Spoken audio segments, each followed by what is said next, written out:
অর্থনৈতিক দিক দিয়ে বিপর্যস্ত। বিদেশ নীতি সম্পূর্ণভাবে ফেল। আমাদের দেশের প্রধানমন্ত্রী কম্প্রোমাইজড। রাহুল গান্ধী যতগুলো আগাম বলেছিলেন, একদম কোভিড থেকে শুরু করে, জিএসটি থেকে শুরু করে, দেশের অর্থনীতি, বিদেশ নীতি নিয়ে যা যা বলেছিলেন, সবগুলো এখন আমরা দেখতে পাচ্ছি, দেশবাসী দেখতে পাচ্ছে যে একটার পর একটা সত্য হয়ে বেরিয়ে আসছে। এটাকেই বলে ভিশনারি লিডার। আমরা ক্ষমতায় নেই, না রাজ্যে না কেন্দ্রে।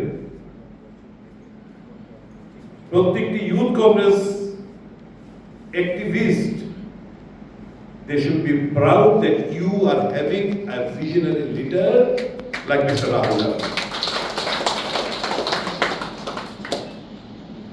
দেশ মানুষ উপলব্ধি করতে শুরু করেছে যে কত বড় ভুল মোদী সাহেবকে প্রধানমন্ত্রী বানিয়ে ভোটে জিতিয়ে কত বড় ভুল করেছেন, এখন মানুষ হারে হারে টের পাচ্ছে।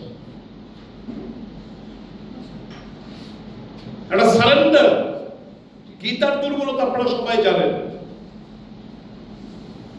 একটা স্বাধীন দেশের প্রধানমন্ত্রী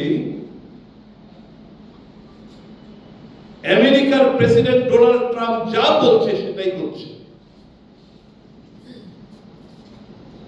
কম দামে রাশিয়ার থেকে তেল কিনতাম, পেট্রোলিয়াম প্রোডাক্টস কিনতাম, ডিজেল কিনতাম, গ্যাস পেতাম। যদিও দেশবাসী কোনো লাভ হতো না, তার বন্ধু আদানি আম্বানিদের ফায়দা হতো। কম দামে তেল কিনে রিফাইন করে সে বেশি দরে অন্যান্য দেশগুলোকে বিক্রি করত। क्योंकि यूथ कांग्रेस कांग्रेस की रीढ़ की हड्डी है। अगर यूथ कांग्रेस स्ट्रेंथन नहीं होगा, यूथ लोग आगे नहीं बढ़ेगा, तो कोई भी स्टेट में प्रदेश कांग्रेस किसी भी हालत में वो स्ट्रेंथन नहीं हो पाएगा। और हमारा जो गोल है, वो गोल तक हम लोग पहुंचने में हमारा देर लग जाएगा। 33 साल हम यह हमारी सरकार ने की है, हम सरकार से बाहर है, लेकिन 2028 हमारी चैलेंज है। जितना भी कठिनाई हो, हम 2028 में यहाँ पे सरकार बनाएंगे। ये हमारा एक मुद्दा होना चाहिए। इस मुद्दे को लेके अगर हम लोग आगे बढ़ेंगे